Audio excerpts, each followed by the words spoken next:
ये अखिल भारतीय विद्यार्थी परिषद के छात्र आए थे जो आंदोलनरत थे कि इन्होंने 11/3/2024 को एक ज्ञापन दिया था कि भर्ती प्रक्रिया की जांच कराई जाए और जो दोषी हों उनको हटाया जाए और प्रक्रिया रोकी जाए। तो भर्ती प्रक्रिया की विश्वविद्यालय ने पूरी जांच कराई है, जिसमें अवकाश प्राप्त जनपद न्यायाधीश थे, हमारे लोकपाल थे जो पूर्व कुलपति रह चुके हैं, और डायरेक्टर IQAC कानपुर से थे। इन्होंने जांच की, जांच रिपोर्ट इन्होंने सबमिट की। जांच रिपोर्ट के अनुसार पूरी प्रक्रिया पारदर्शी थी और किसी प्रकार की चयन प्रक्रिया में कोई दोष नहीं पाया गया। इनकी मांगों के आधार पर आज फिर इन्होंने ज्ञापन दिया और इन्होंने गणित विषय की बात उठाई कि उसमें विशेषज्ञ अन्य विषय के थे और उसकी जांच कर ली गई है। वो विशेषज्ञ जो है नियमतः प्रासंगिक विषयों के थे और प्रक्रिया बिल्कुल पारदर्शी और नियमता रही है। एक प्रोफेसर की नियुक्ति रोकी गई है, क्या कारण? वो चूंकि इनके ज्ञापन में था, उनके विरुद्ध कुछ आरोप लगाए गए थे।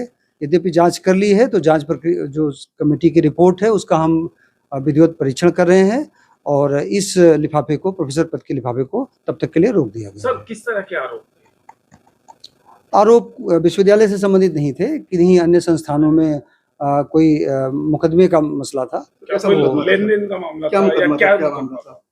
एग्जैक्ट वो हिमाचल प्रदेश का कोई मुकदमा था जिसकी डिटेल जानकारी मेरे पास नहीं है। पहले संज्ञान में नहीं आया था विश्वविद्यालय में? वो प्रोफेसर कौन है? पहले संज्ञान में नहीं आया था?